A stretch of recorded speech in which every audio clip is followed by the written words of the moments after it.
Hello everyone, आप सब लोग कैसे हैं। आशा करती हैं आप सब लोग ठीक होंगे और अपने अपनी ज़िंदगी में खुश होंगे। तो मैं भी ठीक हूँ। तो आज हम लोग निकालने वाले हैं हमारे ही घर का हनी।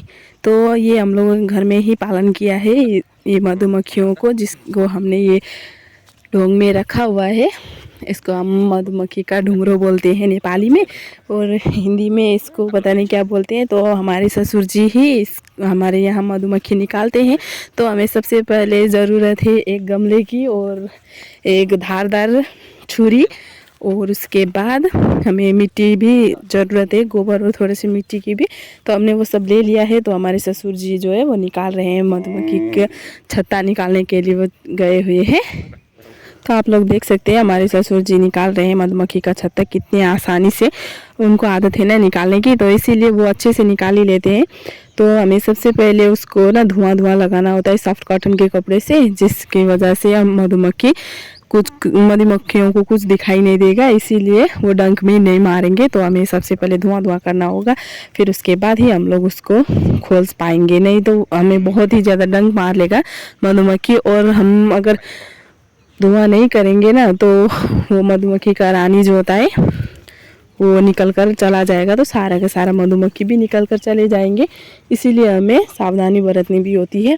तो हमारे ससुर जी को अच्छी तरह से इसका नॉलेज है, तो वही करेंगे हमारे घर पर।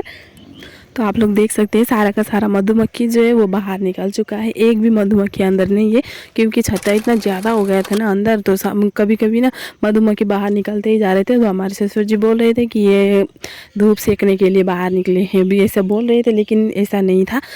हमारे बहुत दिन हो गया था ये मधुमक्खी का हनी निकाले हुआ, तो इसीलिए बहुत ज़्यादा छत्ता हो गया था। लेकिन छत्ते में ना कोई भी हनी नहीं था, सब हनी वेस्ट हो चुका था, सब ख़त्म हो चुका था, सिर्फ उसका छत्ता ही रह गया था।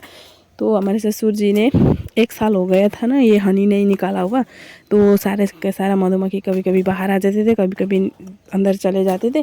तो हमारे ससुर जी को भी पता ही नहीं चला कि ये क्या हो रहा था। तो उन्हें लगा कि अब ठंडी का मौसम है तो धूप सेकने के लिए बाहर आए होंगे, ऐसा ही कह रहे थे। लेकिन ऐसा कुछ नहीं था, क्योंकि इसके अंदर आप लोग देख सकते हैं इतना ज़्यादा छत्ता था कि हमारा जो गमला है वो सारा का सारा भर चुका था। तो हमें इसको धीरे धीरे निकालना है छत्ते को बाहर। इतनी सावधानी बरतनी पड़ती है ना ये हनी निकालने के लिए। जितना जंगल में सावधानी बरतनी पड़ती है उतना ही घर के मधुमक्खियों को भी निकालने में सावधानी तो बरतनी ही पड़ेगी, नहीं तो इतना ज़्यादा डंक मारेंगे। लेकिन फिर भी हमारे ससुर जी को ना 3-4 डंक मार ही चुका था मधुमक्खियाँ। तो ये देखिए इसमें थोड़ा थोड़ा सा मधुमक्खियों का बच्चे जो होते हैं वो छोटे छोटे सफ़ेद सफ़ेद रंग के, वो भी निकले हुए थे बहुत सारे।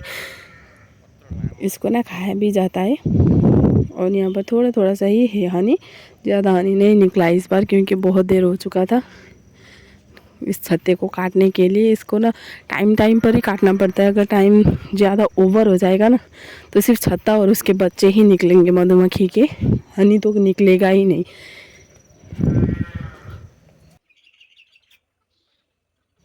देखिए आप हमारे ससुर जी के कपड़े के अंदर भी घुसे जा रहे थे मधुमक्खी, और हमारे ससुर जी जो कपड़े को छाट रहे थे ऐसे ही, तो वो मधुमक्खी निकल देंगे इसीलिए।